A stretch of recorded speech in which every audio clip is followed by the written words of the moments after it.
Okay folks, here I am at Pearland for a startup video. It's going to be short and sweet, and it comes in the flight preparation after the pre-flight, after the both the interior and exterior pre-flights. And just to demonstrate what I mean by that, these are a list of all the pre-flights that you do during a flight. Pre-flight inspection has quite a bunch of stuff that you should do.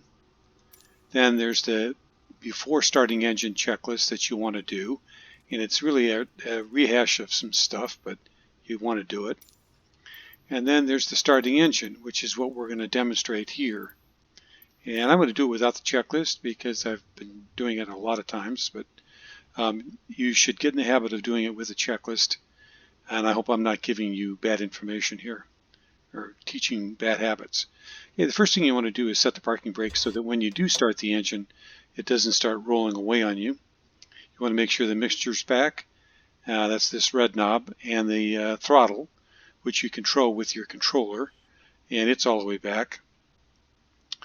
Your throttle, so that is on your desk.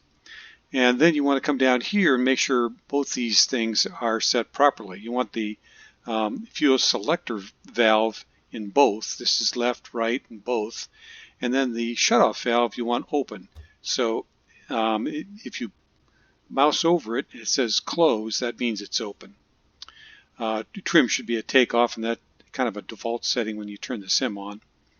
And the next thing you want to do, now that you got your fuel can flow through the shutoff valve to the selector, and the mixture right now is idle cutoff. That's what you want. And we want to crack the throttle just a little bit. And what we're going to do now is prime the engine. And we do that by putting a little bit of fuel close in a position where it will make cranking the engine and having it catch easier. It's primarily something you do on the first start of the day or during cold weather. It doesn't hurt to do it. We've got the fuel, we've got air outside and ready to be burned, and we turn the battery on, and we turn the beacon on, which is this light on the tail. You can see right here that's a blinking red light. That's the beacon. And then you want to crank over the engine. You've got it all primed, ready to go, and so you want to get the spark. So you get the magnetos 3 clicks to the right, and on the 4th click it'll hit the start position, which will send a spark into the engine. So that's what we want. So I got my hand on the mixture. I'm going to hit the start, and when it starts to crank, and you'll see the propeller. Okay, you start feeding in fuel, and the engine starts, and you run it all the way to at this point all the way into 100%. And then you adjust the throttle so that it sits at about 1,000 RPMs. Okay, then you look up here and you see the volts light, which means that the battery is discharging. Now this should show you, you would think that would show you some sort of discharge. Because there's not very much load on it, it doesn't show much of a discharge, but the volt lights tells you that it is discharging. So we turn on the alternator, which charges the battery and turns out the light. Unfortunately, this gauge is wrong. It should be up here in the positive area, but we've already discussed that. All right, now we want to turn on a couple more lights. Well, actually, let's turn on the master avionics master switches first. Okay, that turns on these 2 GPS units, which are pretty much identical to each other, except that this one's got a larger screen. There's 2 radios and 2 navigation instruments. And there's also GPS, and there's an ADF or NDB radio over here, which is displayed on this screen, but that's something for a later lesson. Okay, we also want to turn on the transponder. And we're going to go all the way to Alt now, which is altitude reporting, and we've got the 1200 code, which is VFR code, which is good for today.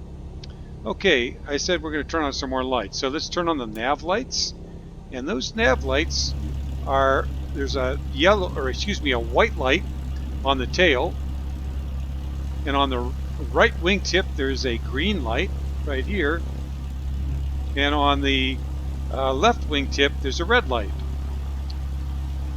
Now the last light we turn on is the strobe light, and that's this light here, which is blinking. You can see it's a white light. There is a strobe light on the other wing, again white light blinking, and there is no strobe light on the tail because there's already a blinking light, which is the beacon on the tail. So those are the three lights you're turning on.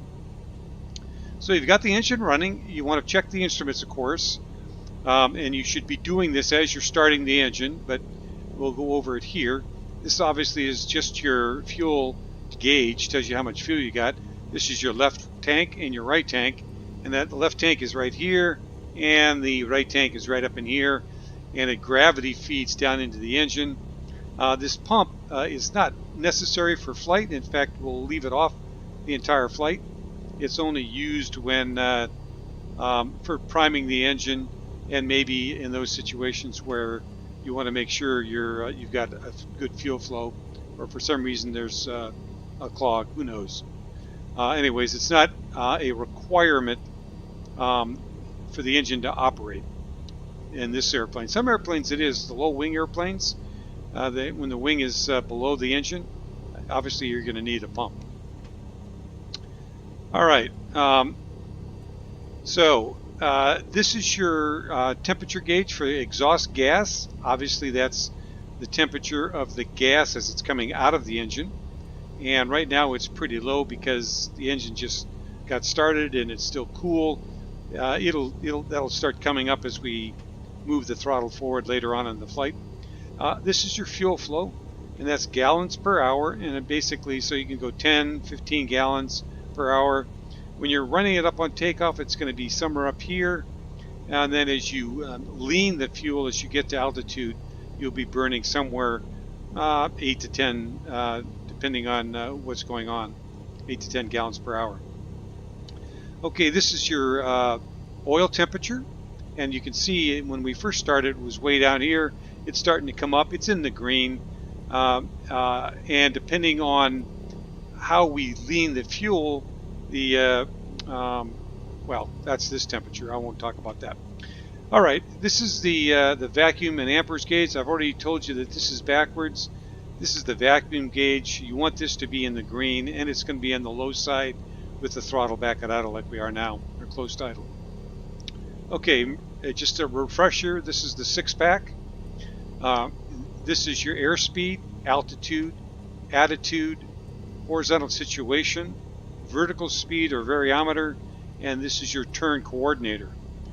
Remember this tick here on either side is a 2-minute standard rate turn. That means 2 minutes to turn 360 degrees. Airspeed indicator, the white arc is for when you put your flaps down.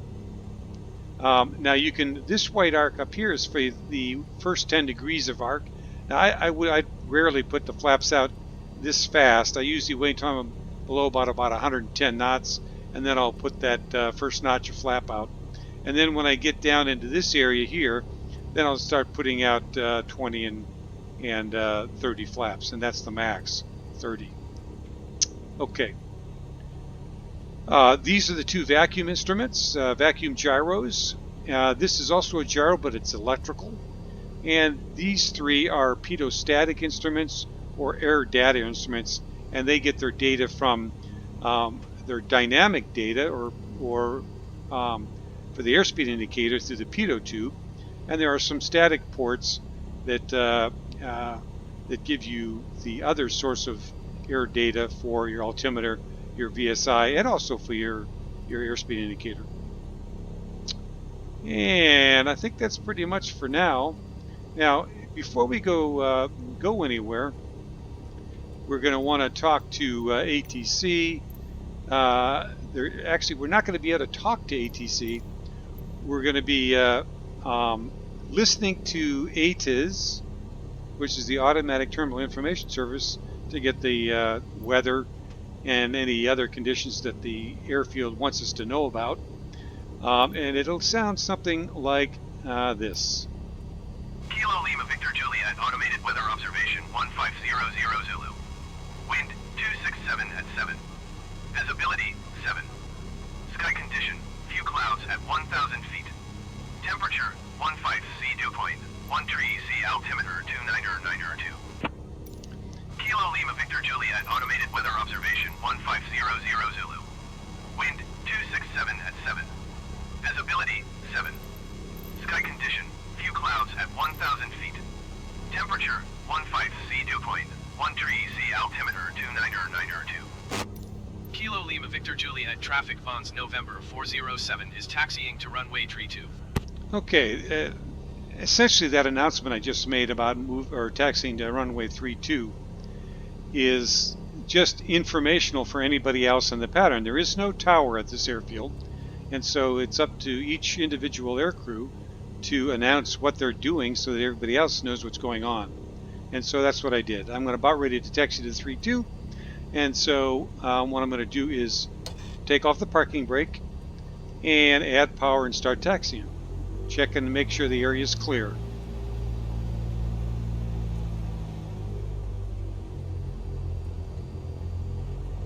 And that's pretty much it, folks.